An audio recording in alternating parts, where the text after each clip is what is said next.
Hello प्यारे बच्चों, आप सभी का इस प्यारे से चैनल राजपूत मैथ क्लासेस में बेटा स्वागत है। तो बेटे आज की क्लास में हम लोग कक्षा 12 की जो आपकी डॉक्टर हर सौरभ शर्मा प्रकाशन की जो गणित की किताब है, इस किताब में आपको जो अध्याय 3 दे रखे हैं आव्यूह, इस अध्याय 3 के अंतर्गत आपको जो बेटा विविध प्रश्नावली 3E दे रखा है। इस विविध प्रश्नावली 3E में आपको बेटा जो प्रश्न नंबर 32 से जो बेटा प्रश्न दे रखे हैं, इन प्रश्नों का हल आज की क्लास में हम लोग समझेंगे। अगर बेटा आप पिछली वीडियो देखना चाहते हैं तो बेटा आप हमारे चैनल की प्लेलिस्ट में जाएंगे, वहां पे बेटा आपको एक एक प्रश्नावली के प्रश्नों का हल बेटा आपको करवाया गया है, आप जाके देख सकते हैं। आज की क्लास में हम लोग प्रश्न नंबर 32 से हल बेटा समझेंगे। तो चलिए क्लास की शुरुआत करते हैं। तो बेटा यहाँ पे जो प्रश्न नंबर 32 आपको दे रखा है, हमसे कहते हैं एक निर्माता 3 प्रकार की वस्तुएं X, Y तथा Z का उत्पादन करता है, जिनका वह 2 बाजारों में विक्रय करता है। विक्रय का बेटा मतलब होता है बेचना। वस्तुओं की वार्षिक बिक्री नीचे सूचित है। ठीक है, यहाँ पे बिक्री दी हुई है, यहाँ पे बाजार है। बाजार बेटा 2 प्रकार के हैं, एक फर्स्ट बाजार है, एक सेकंड बाजार है। उत्पादन के लिए XYZ है। X के मान दिए हैं 10,000, यानी कि X को अगर हम X की बात करते हैं तो बेटा यहाँ पे जो है X जो उत्पादन हुआ है फर्स्ट में वो 10,000, यहाँ पे 6,000, Y में 2,000, यहाँ पे 20,000, Z में आपको 18,000, 8,000। फिर बेटा हमसे क्या कहते हैं, हमसे कहते हैं यदि X, Y तथा Z की प्रत्येक इकाई का विक्रय मूल्य क्रमशः 2.5 रुपये, 2 रुपये 50 पैसे, 1 रुपया 50 पैसा, 1 रुपया है, यानी प्रत्येक इकाई का विक्रय हमको करना है। ठीक है, बेचना है। तो ये रुपए दे रखे हैं। तो प्रत्येक बाजार में कुल आय आव्यूह बीजगणितीय की सहायता से ज्ञात कीजिए। तो बेटे यहाँ पे खंड ए के अंतर्गत हमको बेटा प्रत्येक बाजार की हमको आय निकालना है। बेटा बेहद आसान है, ध्यान से समझेंगे आप कर ले जाएंगे। अब यहाँ पे करेंगे कैसे, तो बेटा सबसे पहले मैंने सॉल्यूशन साइड में लिखा हुआ ये प्रश्न नंबर 32 है, ये प्रश्न नंबर 32 का बेटा हल है। तो यहाँ पे बेटा हम आपको दिखाने का प्रयास करेंगे। सबसे पहले हम क्या करेंगे, यहाँ पे जो यहाँ पे उत्पादन, यहाँ पे जो बेटा टेबल दे रखी है, इस पूरे टेबल में जो XYZ के मान हैं, तो X का मान 10,000 और 6,000 है, Y का मान 2,000, 20,000 है, Z का मान 18,000, 8,000 है। तो बेटा हम क्या करेंगे, इन सभी मानों को बेटा हम क्या करेंगे, आव्यूह के अंदर लिखेंगे और इस आव्यूह को बेटा हम कैपिटल लेटर अंग्रेजी के यानी ए से नोट करेंगे। जैसा कि बेटा आप देख पा रहे हैं, बेटा मैंने यहाँ पे क्या किया है, ए बराबर बेटा हम लिखेंगे, यहाँ पे बेटा मैंने लिख लिया 10,000 और फिर बेटा मैंने क्या किया, यहाँ पे मैंने लिख लिया 6,000 और उसके बाद बेटा यहाँ पे क्या दे रखा है, यहाँ पे मैंने लिख लिया 2,000, फिर यहाँ पे आप क्या लिखेंगे 20,000 यहाँ पे लिखेंगे। ऐसा ही बेटा यहाँ पर भी करेंगे, यहाँ पे लिख लिया हम लोगों ने 18,000, फिर आपको यहाँ पे क्या करना है बेटा, यहाँ पे लिख लेना है 8,000। बताइए क्या बात आप समझ पाए। मैंने क्या किया है, मैंने इन सभी मानों को आव्यूह के रूप आव्यूह में लिख दिया है और उस आव्यूह को कैपिटल ए से नोट कर दिया है। 10,000 है, फिर 6,000 है, ऊपर 2,000 है, फिर 20,000 है, फिर 18,000, फिर 8,000। अब बात आती है, जैसा कि बेटा आपको मैंने बता ही दिया है, ये हम लोगों का बेटा जो है ये एक खंड है, ये हम लोगों का जो बेटा ये है, ये बेटा एक खंड हम लोग हल करेंगे। तो मैंने ऊपर ए डाल दिया है। अब बेटा यहाँ पे जो एक खंड में आपको रुपए दे रखे हैं, 2.5 रुपये, 1.5 रुपये, 1 रुपया, बेटा इसको हम क्या करेंगे, आव्यूह बी मान लेंगे, यानी इन मानों को बेटा हम बी से नोट करेंगे और आव्यूह के अंदर लिखेंगे। तो मैंने क्या किया है, 2.50 और बेटा 1.50 और फिर यहाँ पे क्या लिखेंगे 1.00। बताइए, यानी यहाँ पे जो पहला मान दे रखा था उसे मैंने क्या किया है, आव्यूह के अंदर लिखा है, लेकिन इस प्रकार से मैंने क्या किया है, पंक्ति के रूप में व्यवस्थित कर दिया है। बताइए, मैंने इन मानों को क्या किया है, पंक्ति में व्यवस्थित कर दिया है। और यहाँ पे जो एक खंड के अंतर्गत जो आपको दे रखे थे रुपए, 2.5 रुपये, 1.5 रुपये, 1 रुपये, बेटा इन मानों को मैंने स्तंभ में कर दिया है। क्यों, क्योंकि बेटा पता है जब हम कुल हमको यहाँ पे आय निकालनी होगी तो हमें पहले वाले आव्यूह की गुणा हमें दूसरे वाले आव्यूह से करनी होगी। और गुणा करने का रूल क्या है कि आपका पहला वाला जो आव्यूह है उसमें आपकी पंक्ति होनी चाहिए और जो दूसरा वाला आव्यूह है उसमें स्तंभ होना चाहिए, क्योंकि पंक्तियों की गुणा बेटा स्तंभों से होती है। तो यहाँ पे बेटा अब हम क्या करेंगे, ध्यान दीजिएगा, यहाँ पे बेटा हम ए बी निकालेंगे। अब क्या निकालेंगे, ए बी। तो बेटा जब ए बी निकालते हो तो बेटा हम यहाँ पे क्या करने वाले हैं, ध्यान दीजिएगा, ये हम लोगों का हो गया 10,000, ये आपका हो गया 6,000, फिर यहाँ पे दे रखा है 2,000, फिर ये आपको 20,000 दे रखा है, फिर यहाँ पे 18,000 है, फिर यहाँ पे आपको 8,000 दे रखे हैं। और फिर यहाँ पे बेटा हमको क्या करना है, इन मानों को लिख देना है जैसा कि हम लिख पा रहे हैं। ये दूसरा आव्यूह है, यहाँ पे 2.50, यहाँ पे 1.50, फिर आपको 1.00 दे रखा है। ठीक है, अब यहाँ पे आप क्या करेंगे, गुणा करेंगे। तो देखिएगा हम लोग गुणा करने जा रहे हैं। तो बेटा पंक्ति की गुणा आप स्तंभ से करेंगे। आपको पता है क्या, पंक्ति की गुणा स्तंभ से होती है, तो इन तीनों की गुणा इन तीनों से। तो यहाँ पे लिखेंगे क्या, 10,000 गुणे 2.50 हो जाएगा। फिर यहाँ पे आप प्लस का निशान लगाएंगे। अब 2,000 की गुणा किससे होगी, तो यहाँ पे लिखेंगे 2,000 और गुणे 1.50। पहले हम गुणे में लिख देते हैं, उसके बाद करेंगे, फिर प्लस लगाओगे, अब फिर लिखोगे 18,000 और गुणे में लिखोगे 1.00। आगे इन्हीं तीनों की गुणा करोगे तो यहाँ पे आपको लिखना है 6,000 और गुणे में 2.50 प्लस यहाँ पे आप लिखेंगे 20,000 और गुणे में लिखेंगे 1.50 प्लस यहाँ पे 8,000 आपको लिखना होगा और यहाँ पे 1.00। बताइए यहाँ तक की बात आपको समझ में आई? बिल्कुल आई होगी। अब देखिएगा यहाँ पे बेटा हम लोग एक काम करेंगे। देखो बेटा अगर यहाँ से पॉइंट हटाते हो तो बेटा यहाँ के 2 जीरो क्या हो जाएंगे, कट जाएंगे। फिर बेटा यहाँ से आप हटाते हो तो 2 जीरो यहाँ के भी कट जाएंगे। यहाँ से बेटा हटाते हो तो बेटा 2 जीरो यहाँ से कटेंगे, यहाँ से हटाओगे तो 2 जीरो यहाँ के कट गए। हर जगह के 2 जीरो में काट दूंगा, क्योंकि बेटा यहाँ से पॉइंट हटाओगे तो नीचे 2 जीरो बढ़ेंगे, तो वो नीचे वाले 2 जीरो ऊपर वाले 2 जीरो से कैंसिल हो जाएंगे। या ऐसे समझ लो 2 संख्या बाद हटा तो 2 जीरो यहाँ पे कट गया। अब आपको देखना पड़ेगा बेटा यहाँ पे क्या आता है, 25 एकम 25। कहानी ये है कि बेटा आपका ये 25,000 हो जाएगा। क्यों, क्या हो गया, 25,000। यहाँ पे प्लस का निशान लगा दीजिए, यहाँ पे 15 दूना 30 कर देंगे। कुल मिला के कहानी यह है कि आपका ये 3,000 आ जाएगा। फिर यहाँ पे बेटा क्या है, 18 एकम 18 कर देंगे तो ये आपका आ जाएगा 18,000 आ जाएगा।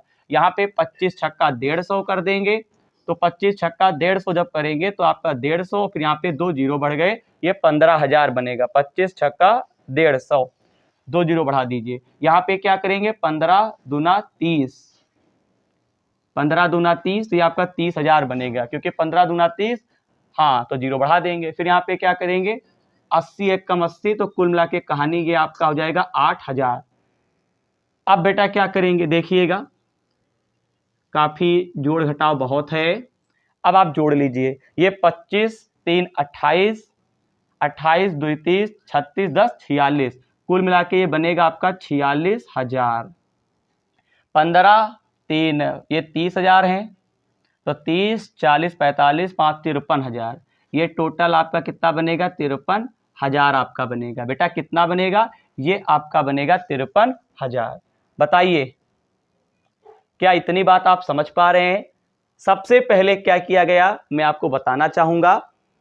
बेटा यहाँ पे खंड ए में हमें प्रत्येक बाजार की आय निकालनी थी, तो आपको करना कुछ नहीं है, बहुत आसान है।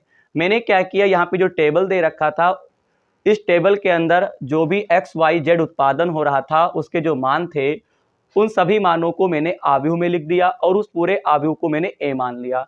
फिर क्या किया गया, ए खंड के अंतर्गत आपको 2.5 रुपये 1.5 रुपये 1 रुपया दे रखा था, इसको इन मानों को भी मैंने आव्यूह में लिख दिया, इस पूरे आव्यूह को मैंने बी मान लिया।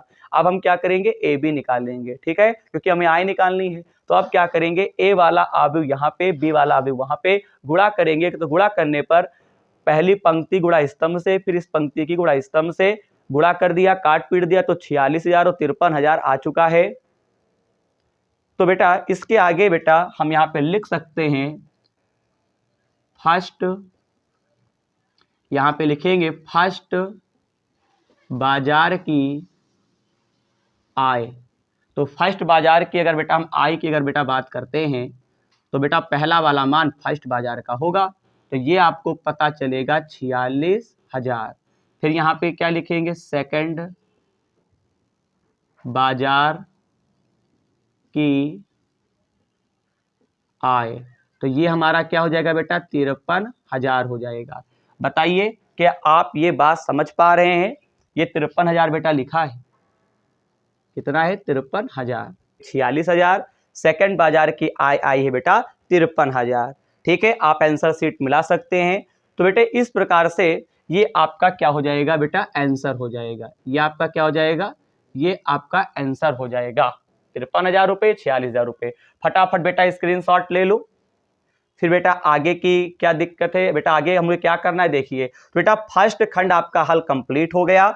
हमें प्रत्येक बाजार में कुल आय निकालना था, जो कि हम बेटा आय निकाल चुके हैं 46,000 और 53,000। बेटा एक बार जोरदार स्क्रीनशॉट लीजिए, फिर बेटा क्लास को हम लोग आगे बढ़ाते हैं। चलिए क्लास को आगे बढ़ाते हैं। तो देखिएगा दूसरा खंड बेटा हमको सॉल्व करना है, तो यहाँ पे बेटा डाल देते हैं बी खंड। कठिन नहीं है, बिल्कुल आसान है, सेम प्रोसेस है लगाने का। ठीक है, ये पूरा बेटा हम डाल रहे हैं। अब हम लोग बी खंड हम लोग सॉल्व करेंगे, लेकिन बेटा बी वाले खंड में हमको बेटा क्या निकालना है, लाभ निकालना है। क्या निकालना है बेटा, लाभ, प्रॉफिट निकालना है कि प्रत्येक बाजार को प्रॉफिट कितने रुपए का हुआ। तो चलिए अभी निकाल देंगे कितना प्रॉफिट हुआ। देखिएगा ये आपको दे रखे मान 6,000 है, फिर आपको 20,000, फिर आपको 8,000 दे रखे हैं। 6,000, 20,000, ये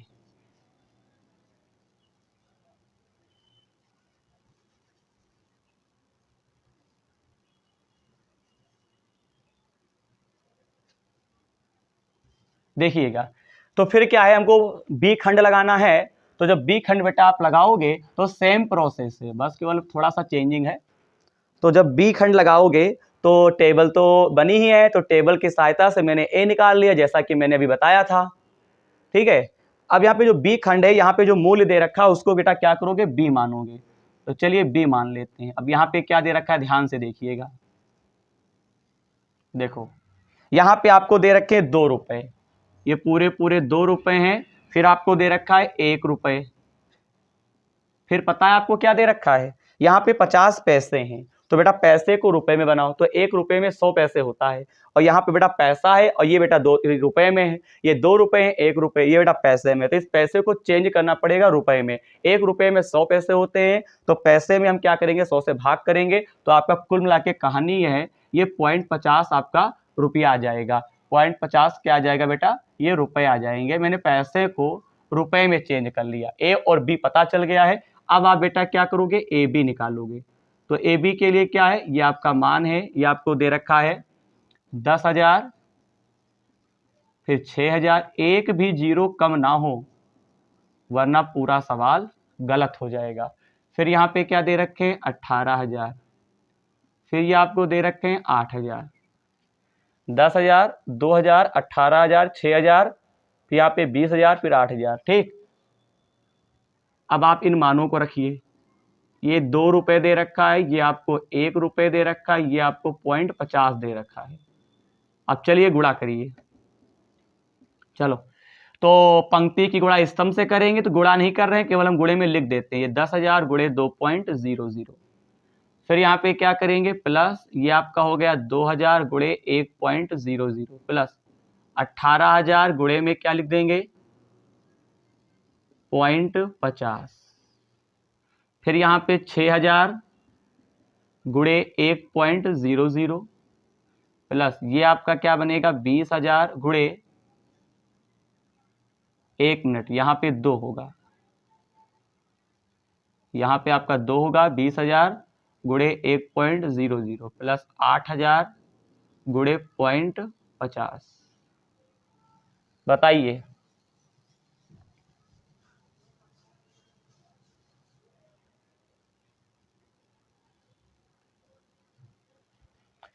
फिर देखिएगा, ये 10,000 गुणे 2.00, 2,000 गुणे 2.0, 18,000 0.50। पंक्ति की गुणा स्तंभ से 6,000 गुणे 2.00, 20,000 1.00, 8,000 0.50। अब सॉल्व करो। बेटा यहाँ से हटाओ तो ये 2 जीरो कैंसिल, यहाँ से हटाओ तो 2 जीरो कैंसिल, यहाँ से हटाओ 2 जीरो कैंसिल, यहाँ से हटाओ 2 जीरो कैंसिल, यहाँ से हटाओ 2 जीरो कैंसिल, यहाँ से हटाओ 2 जीरो कैंसिल। अब देखिएगा यहाँ पे 2 एक कम 2 कर देंगे, फिर आपका ये 20,000 आ जाएगा। यहाँ पे 6 दूनी 12,000 आ जाएगा, प्लस यहाँ पे आपका बनेगा 2,000, प्लस यहाँ पे 18 पच्चे 90, 2 जीरो कट गया तो यहाँ पे 1 जीरो बचेगा, 18 पच्चे 90, 9,000 आ जाएगा। प्लस का निशान यहाँ पे क्या बनेगा, ये 2 एक कम 2 और फिर यहाँ पे 4 जीरो, तो ये बनेगा आपका 20,000। यहाँ पे 8 पंचे 40, कुल मिला के कहानी है 4,000। ठीक, चेक कर लो, 2 एक कम 2, 2 एक 4 जीरो 20,000 बनेगा, 2 एक कम 2,000 बनेगा, 18 पच्चे 90, ये 9,000, यहाँ पे 6 दूनी 12, 12,000, 200 एक कम 200 20,000, 8 पंचे 40, 4,000। सही है, जोड़ लो, इन सबको जोड़ लो तो ये 20, 22, 8, 30 और एक बनेगा 31,000। कितना बनेगा, 31,000। 20, 21, 22, 8, 30, 31, यहाँ पे 12, 20, 20, 30, 32, 4, 36,000। कितना आ गया बेटा, 36,000। ठीक, अब हमें लाभ निकालना है, तो चलिए अब लाभ निकाल देते हैं। लाभ कैसे निकालोगे बेटा, ध्यान दो, यहां पे लिखेंगे फर्स्ट बाजार को प्राप्त हुआ, फर्स्ट बाजार का लाभ बराबर, डायरेक्ट लिख दो, फर्स्ट बाजार का लाभ बराबर। तो बताओ लाभ कैसे निकालोगे। लाभ बेटा निकालने के लिए आपको क्या होता है, लाभ बराबर सूत्र होता है विक्रय माइनस क्रय। तो यहाँ पे बेटा आपको क्या होगा, घटाया जाएगा। तो जब मैंने पहला खंड लगवाया था उसमें पहला मान आया था 46,000, दूसरा मान 53,000 आया था। इसमें पहला मान 31,000 है तो उसमें बेटा पहला मान 46,000 आया था, तो 46,000 में से आपको क्या करना होगा, 31,000 क्या करना होगा बेटा, माइनस करना होगा। तो आपका कितना बचेगा बेटा, 15,000 बचेगा। कितना बचेगा, 15 बचेगा, क्योंकि 30, 40 और 6 46। कुल मिला के कहानी यह है कि फर्स्ट बाजार को जो लाभ होगा वो कितने का होगा, 15,000 रुपए का होगा।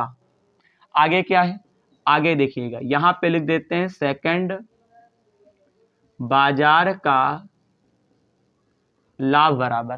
तो यहाँ पे क्या है, उसमें 53,000 था पहला मान, और फिर यहाँ पे कितना था, 36,000। घटा दीजिए, जब घटाएंगे तो आपका कुल मिला के कहानी यह है 17,000 आ जाएगा। कितना आ जाएगा बेटा, 17,000, 17,000 रुपए। बताइए, तो इस प्रकार से आप देख सकते हैं हमें फर्स्ट बाजार का लाभ प्राप्त हुआ है 15,000, सेकंड बाजार का लाभ प्राप्त हुआ है 17,000। लाभ कैसे, 30, 40, 47, हाँ सही है। लाभ कैसे निकाला गया है, खंड ए का जो हमें आय पता था उस आय में से हमको क्या करना होगा, खंड ए में जो हमें पहला अवयव प्राप्त हुआ था उस अवयव का जो पहला अवयव था उसमें से आपको जो खंड बी में अवयव आया है उसका जो पहला अवयव है माइनस करेंगे। तो 46 में से 31 जाएगा तो 15,000, 53 से 36 घटाओगे 17,000। इस प्रकार से प्रश्न नंबर 32 का हल कंप्लीट हुआ। मैं उम्मीद करूंगा कि आपको प्रश्न का हल अच्छे से समझ में आया होगा। बेटा ईमानदारी से इसे कॉपी पे करेंगे और इस प्रश्न के हल करने की प्रैक्टिस करेंगे, आप 100% सीख जाएंगे। फटाफट बेटा स्क्रीनशॉट लीजिए।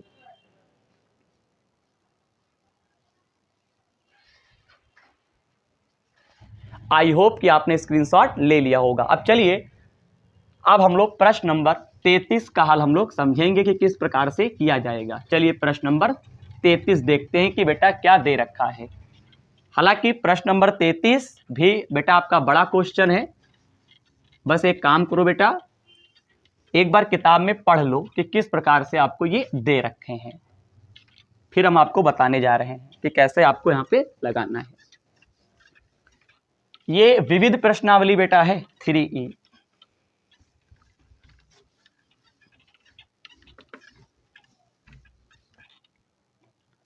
तो चलिए अब हम लोग बेटा प्रश्न नंबर 33 का हल हम लोग समझेंगे। तो प्रश्न नंबर 33 कहता है अवयव x ज्ञात कीजिए। हमको इस बार मान नहीं निकालना है, हमको अवयव ज्ञात करना है। तो बेटा यहाँ पे एक कंडीशन दे रखी है, x है, फिर 1 2 3, फिर यहाँ पे आपको दे रखे हैं 4 5 6, फिर आपको दे रखा है बेटा, ध्यान से देखेंगे, -7 2 -8 और ये आपको 4, फिर आपको ये -9, फिर आपको ये दे रखे हैं 6, 1 2 3 4 5 6 7 8 9 2 4 6। अब देखिएगा इसे आप कैसे सॉल्व करेंगे।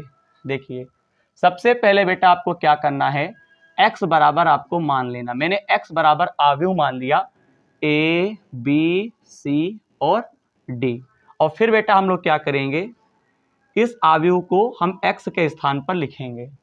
तो देखिए इस x के स्थान पे उतार बेटा, चलो उतार देते हैं एक बार। x इसको उतारिए, 1 4 2 5 3 ये 6 आपको दे रखे हैं।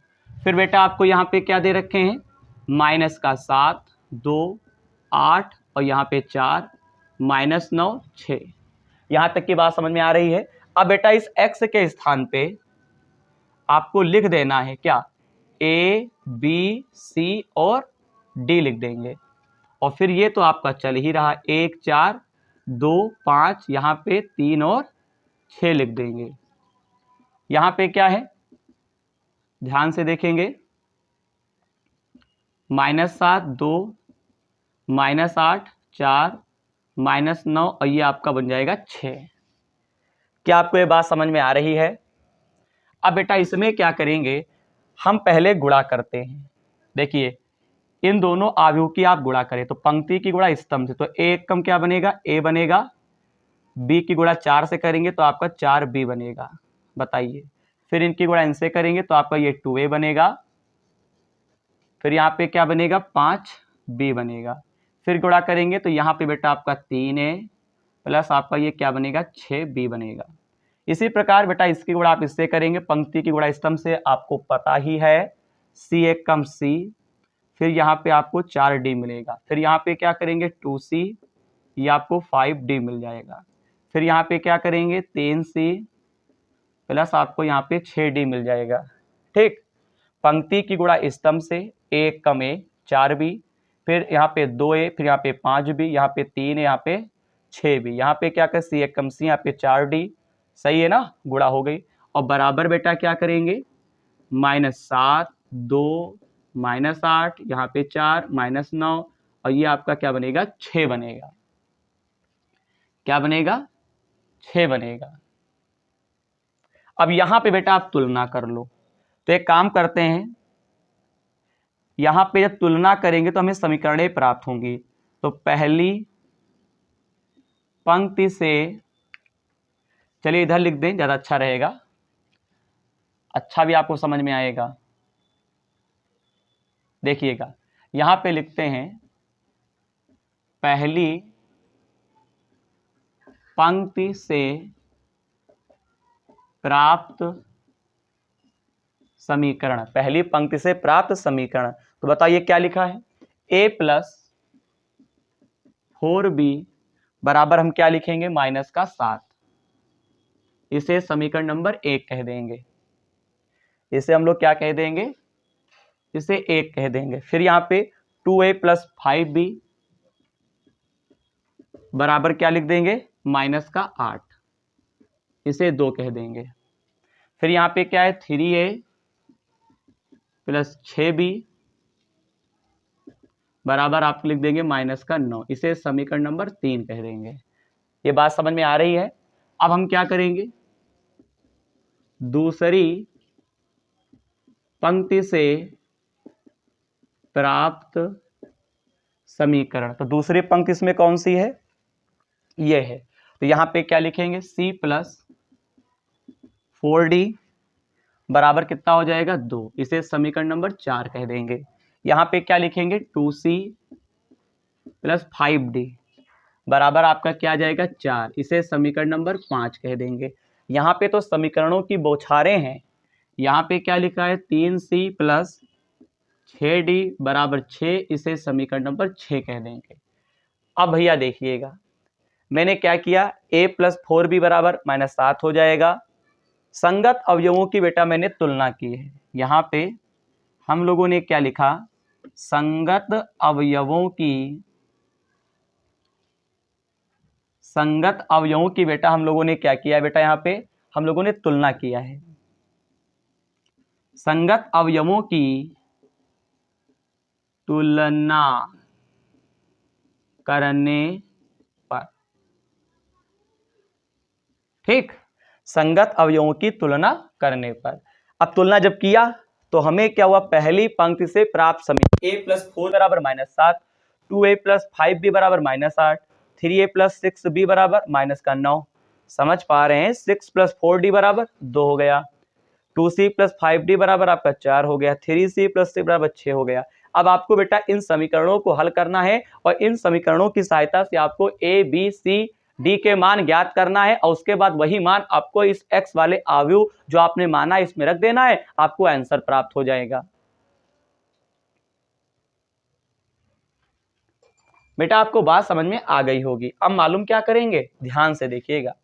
अब यहां पे लिखेंगे समीकरण, आप लीजिए इसमें कैसे सॉल्व करेंगे। देखो समीकरण 1 और 2 को अगर हम सॉल्व करते हैं तो ऐसे सॉल्व कर नहीं पाएंगे, क्योंकि यहाँ पे बेटा क्या है, बराबर नहीं है, क्योंकि यहाँ पे a है, यहाँ पे 2a है, तो हमको यहाँ पे 2a और 2a ही बनाना होगा। तो बेटा जब तक ये सेम होंगे नहीं तब तक बेटा हल नहीं हो सकता है। तो बेटा मैं क्या करता हूँ, समीकरण नंबर 1 में 2 से गुणा कर देते हैं, और जब बेटा यहाँ पे समीकरण नंबर 1 में जब 2 से गुणा करते हो, ध्यान दीजिएगा, थोड़ा डायरेक्ट हम करेंगे। समीकरण 1 में जब 2 से गुणा करोगे तो यहाँ पे मालूम क्या मिलेगा, देखिएगा यहाँ पे क्या मिलेगा, 2 की गुणा तुम a से करो तो ये बना 2a, 2 की गुणा 4 से करोगे तो ये आपका 8b बनेगा, यहाँ पे 2 सते आपका 14 बनेगा। इसे हम क्या कहेंगे, समीकरण नंबर यहाँ पे 7 कह देंगे। और फिर देखिएगा यहाँ पे क्या लिखेंगे, 2a + 5b और बराबर -8, और इसे हम क्या कह देंगे, 2 कह देंगे। कुछ पल्ले पड़ा। देखिए हम क्या करेंगे, समीकरण नंबर 1 में 2 से गुणा करेंगे तो ये आपका 2a बनेगा, 2 चक्कू 8, 2 सते 14, और फिर यहाँ पे क्या करेंगे, तो जब गुणा करेंगे तो हमें नई समीकरण प्राप्त होगी, इसको बेटा हम 7 कह देंगे। क्या कह देंगे, इसको हम 7 मान लेंगे, और जो दूसरी समीकरण है ज्यों की त्यों लिख देंगे। अब यहाँ पे बेटा 2a 2a सेम हो गया, लेकिन इनके सामने प्लस है, इसके सामने प्लस, यानी चिन्ह समान है। तो आपको पता है, हाई स्कूल से पढ़ के आए हो, क्या लिखा जाता है, घटाने पर, और जब घटाने पर लिखते तो नीचे निशान लगाया जाता है, क्योंकि जो दूसरी समीकरण होती है उसके सामने का निशान का अपोजिट करते हैं, प्लस का उल्टा माइनस, प्लस का उल्टा माइनस, माइनस का उल्टा प्लस। ये बेटा कैंसिल हो गया, 8b प्लस के 5b माइनस के, 8 में से 5 जाएगा तो आपका ये 3b आ जाएगा। यहाँ पे 14 माइनस का 8 प्लस का है, 14 में से 8 जाएगा तो माइनस का आपका 6 आ जाएगा। क्यों, काट दो, 3 1 कम 3, यहाँ पे 3 दूनी 6, तो b का मान आ जाएगा आपको -2। अब एक काम करते हैं, b की सहायता से बेटा हम a का मान निकाल लेते हैं, आ भी जाएगा। तो यहाँ पे हम लोग क्या लिखेंगे, अब लिखेंगे समीकरण 1 से, चलो a ही ले लेते हैं। तो यहाँ पे आपको क्या पढ़ना, a + 4b बराबर हम लोग लिखेंगे -7। यही तो समी के गुणा वाला नहीं लिखेंगे, समीकरण नंबर 1 लिखा जाएगा। अब यहाँ पे क्या लिखोगे, ये a है, यहाँ पे 4 गुणे -2 और बराबर -7। तो यहाँ पे क्या बनेगा, 4 दूनी 8 -7। तो यहाँ पे a बराबर 7 की तरफ 8 ले जाओगे तो प्लस का हो जाएगा। 8 में से 7 को बेटा अगर घटाओगे ना तो यहाँ पे कितना बचेगा, a बराबर 1। यहाँ बताइए a का मान बेटा आपको यहाँ पे कितना प्राप्त हुआ है, 1 प्राप्त हुआ है, b का मान -2 प्राप्त हुआ है। बेटा फटाफट स्क्रीनशॉट लीजिए।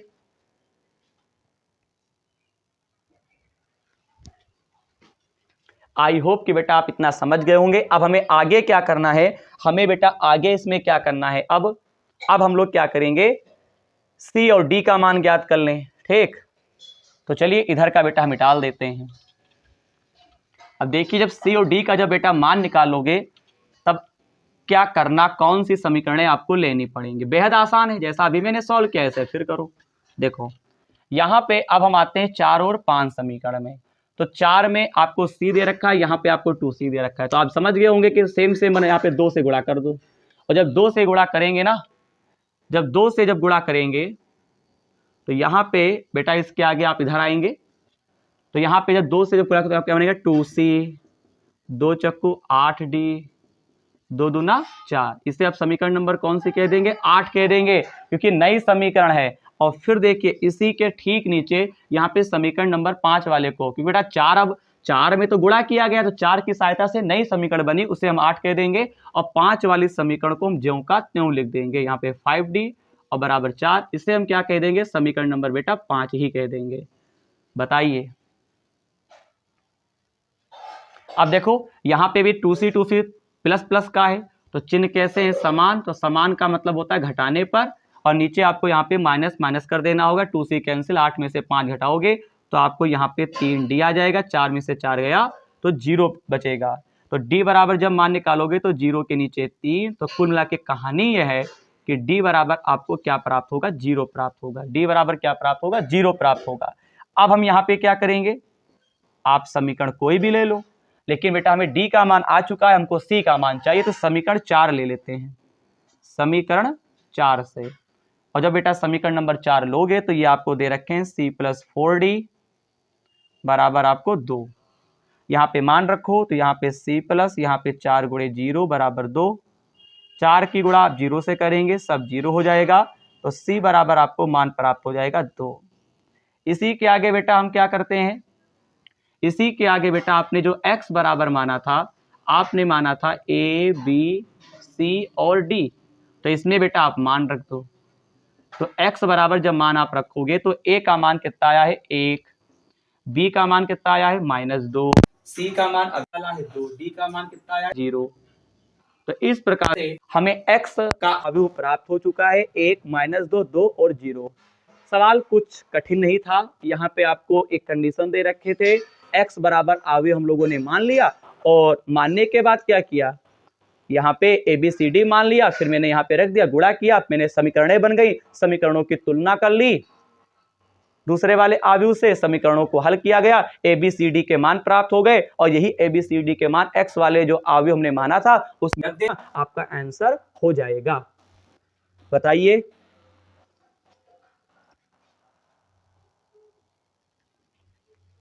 बेटा प्रश्न का हल आप समझ गए होंगे, मैं उम्मीद करूंगा।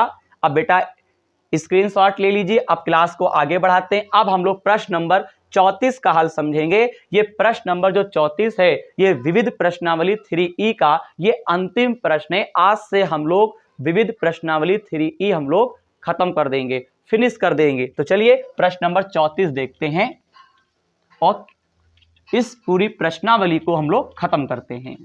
इसके बाद बेटा आपका जो प्रश्नावली आएगा वो आपका आ जाएगा सारणिक, डिटर्मिनेंट जिसे बोलते हैं इंग्लिश में, उसको बेटा हम लोग पढ़ेंगे। चलिए,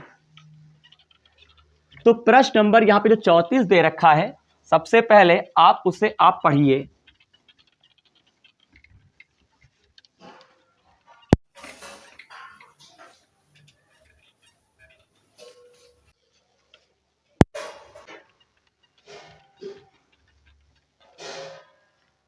आपने प्रश्न नंबर 34 पढ़ लिया होगा।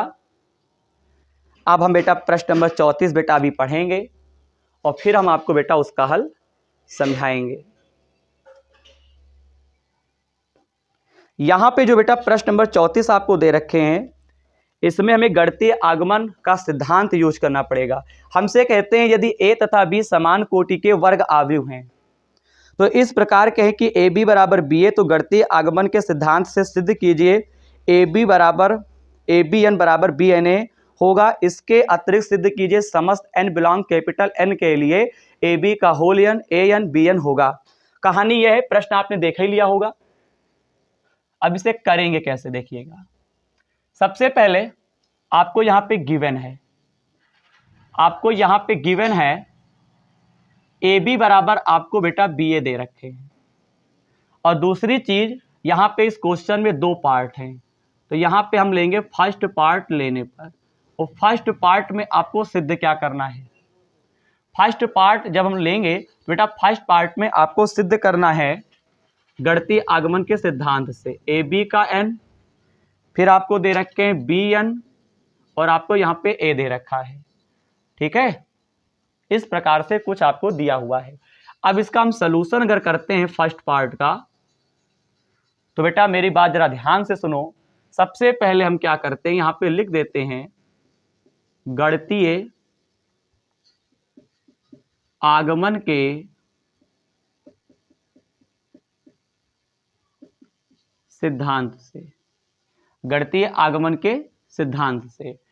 और फिर बेटा जो यहाँ पे सिद्ध करने को कहता था बेटा, यहाँ पे जब फर्स्ट पार्ट लेते हैं तो ये आपको बेटा सिद्ध करना है, यानी टू प्रूफ, लो हमने लिख दिया, ठीक। तो इस पूरे को आप पीएन मान लें, तो पीएन कॉलम एबीएन और ये आपका बीएनए हो जाएगा। अब बेटा आपको पता है कि गणितीय आगमन सिद्धांत ये चैप्टर 11th से, सॉरी, ये गणितीय आगमन का जो सिद्धांत है ये क्लास 11th से लिया गया है। आप पढ़ के आए होंगे, नहीं पढ़ा है तो मैं बता देता हूं। गणितीय आगमन के सिद्धांत में आपके 3 स्टेप लगते हैं। पहले स्टेप में n बराबर 1 रखते हैं, दूसरे स्टेप में n बराबर k रखते हैं मान, तीसरे स्टेप में n बराबर k+1 रखते हैं। और फिर क्या होता है, सिद्ध हो जाता है। फिर कह देते हैं कि स्मॉल n जो है कैपिटल N में बिलोंग करेगा और सभी मानों के लिए क्या है, सत्य है। मैं भी करके दिखाता हूं, बाकी मैंने इसी प्रश्नावली मैंने करवाया है, अगर आप पिछली वीडियो देखे होंगे। तो यहाँ पे स्टेप नंबर 1 यहाँ पे लिखेंगे n बराबर 1 के लिए, क्या लिखेंगे, n बराबर 1 के लिए। तो यहाँ पे बेटा आपको क्या करना होगा, ABN और यहाँ पे आपको BNA लिखना होगा। जहां जहां n है वहां वहां आप क्या कर देंगे, 1 कर देंगे।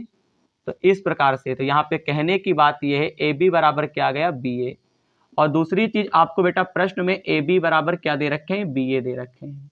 तो बताओ इस BA के स्थान पर क्या लिख सकते हैं, AB। तो बताइए दोनों पक्ष बराबर हो गए, दोनों पक्ष बराबर हो गए, बराबर हुए कि नहीं बराबर हुए, दोनों पक्ष बराबर हो गए। तो यहां पे हम कह सकते हैं अतः n बराबर 1 के लिए, n बराबर 1 के लिए दिया गया कथन क्या है, सत्य है। यहां पे बेटा मैं आपको बात बताना चाहूंगा, यहां पे मैंने LHS और RHS नहीं लिया है, left hand side right hand side मैंने नहीं लिया है, मैंने डायरेक्ट मान को रख दिया है और बेटा सिद्ध हो गया। अब यहां पे देखिएगा, अब यहां पे बेटा आगे की कहानी यह है, अब आपको यहां पे स्टेप नंबर 2 ले लेना है। स्टेप नंबर 2 की एक खास बात है, n बराबर हमको क्या करना होता है, k रखना होता है। और जब n बराबर k रखते हैं ना, तो यहाँ पे जहां जहां n होगा वहां वहां k रख दीजिए। तो यहाँ पे AB k और फिर यहाँ पे बेटा BK A हो जाएगा। बोलिए ABN है तो यहाँ पे k, यहाँ पर k। लेकिन बेटा इसमें आपको क्या होना होता है, जब n बराबर k रखते हैं तो आपको बेटा लिखना होता है अतः n बराबर k के लिए भी, n बराबर k के लिए भी दिया गया कथन क्या है, सत्य है। बाकी कुछ नहीं करना होता। मेन काम है स्टेप नंबर 3 का। स्टेप नंबर 3 में क्या होता है, स्टेप नंबर 3 में आपको लिखना होता है n बराबर k+1 के लिए। स्टेप नंबर 3 में n बराबर k+1 लेते हैं, जहां जहां आपको दिख रहा है n वहां वहां आपको k+1 और यहाँ पे भी क्या करेंगे k+1 और यहाँ पे a। यहाँ पे एक काम करते हैं बेटा, हम यहाँ पे लेफ्ट हैंड साइड ले लेते हैं, क्योंकि बेटा स्टेप नंबर 2 का जो है स्टेप नंबर 3 में यूज होता है। यही तो बेटा गणितीय आगमन के सिद्धांत की खास बात है। तो यहाँ पे देखिएगा हम आपको दिखा पा रहे हैं ABK+1 मैंने लेफ्ट हैंड साइड ले लिया है। अब बेटा b की पावर k+1 है तो बेटा इसको हम लिख सकते हैं b की पावर k और b की पावर 1 लिख सकते हैं। ऐसा आप क्या समझ पा रहे हैं। अब स्टेप नंबर आप देख सकते हैं 2 में b की पावर k के स्थान पे हम क्या लिख सकते हैं, बताओ b की पावर k। बताइए ab की पावर k के स्थान पे हम लिख सकते हैं b की पावर k a और यहाँ पे तो बेटा b की पावर a है ही है। तो बताइए b के ऊपर a है, यहाँ पे बेटा एक काम करो, यहाँ पे एक हटा देते हैं, रुको रुको रुको रुको, अगले स्टेप में b की पावर k और ये आपका ab हो जाएगा, हो जाएगा। अब आपको मैं एक बात बताने का प्रयास करूंगा, AB बराबर आपको क्या दे रखे हैं बेटा, BA दे रखे हैं। AB बराबर आपको क्या दे रखे हैं, BA। तो यहाँ पे B की पावर k AB के स्थान पे बेटा आप BA लिख देंगे, एक b के ऊपर एक मान लेंगे। तो जिस प्रकार से b की पावर k प्लस 1 था, इसको b की पावर k b की पावर 1 लिख सकते हैं। उसी प्रकार से b की पावर k और b की पावर 1 को हम लिख सकते हैं b की पावर k प्लस 1 और a। हम देख सकते हैं कि हमको RHS में प्राप्त हो गया है। देखिए बेटा, LHS लिया, RHS आ गया, तो मैं कह सकता हूं LHS जो होगा वो RHS के बराबर होगा। और जब बराबर होगा तो यहां पे लिखेंगे अर्थात n बराबर k प्लस 1 के लिए दिया गया कथन क्या है? सत्य है। अर्थात n बराबर k प्लस 1 के लिए दिया गया कथन क्या है? सत्य है।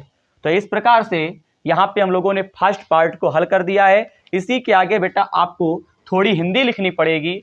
आपको हिंदी क्या लिखनी पड़ेगी, मैं आपको बताने का प्रयास करूंगा। आपको हिंदी लिखनी पड़ेगी और उस हिंदी को लिखना बेटा जरूरी होता है।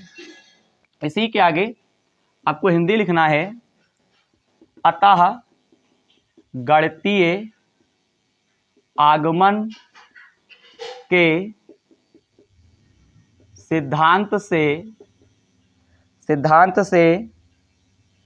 n के सभी, अतः गणितीय आगमन के सिद्धांत से Pn, n बिलोंग करता है कैपिटल N के सभी मानों के लिए क्या है? सत्य है।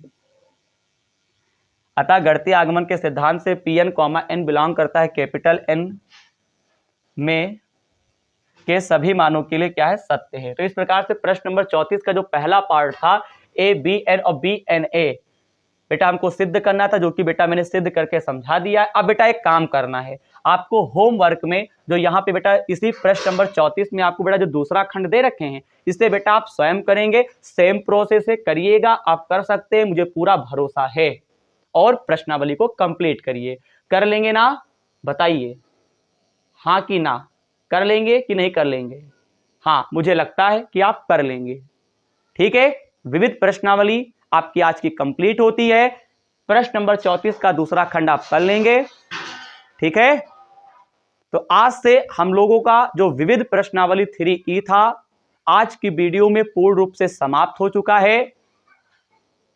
और बेटा अगर आप पिछले वीडियो अगर आपको देखना है किसी भी अध्याय का, तो आप हमारे चैनल की प्लेलिस्ट से जाके आप देख सकते हैं। आज आप वीडियो में अंत तक बने रहे, इसके लिए आपका बहुत बहुत धन्यवाद।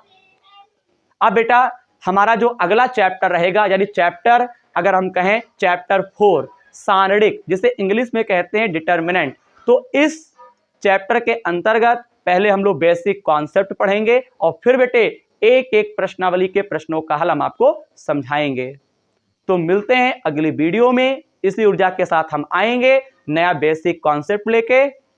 जय हिंद।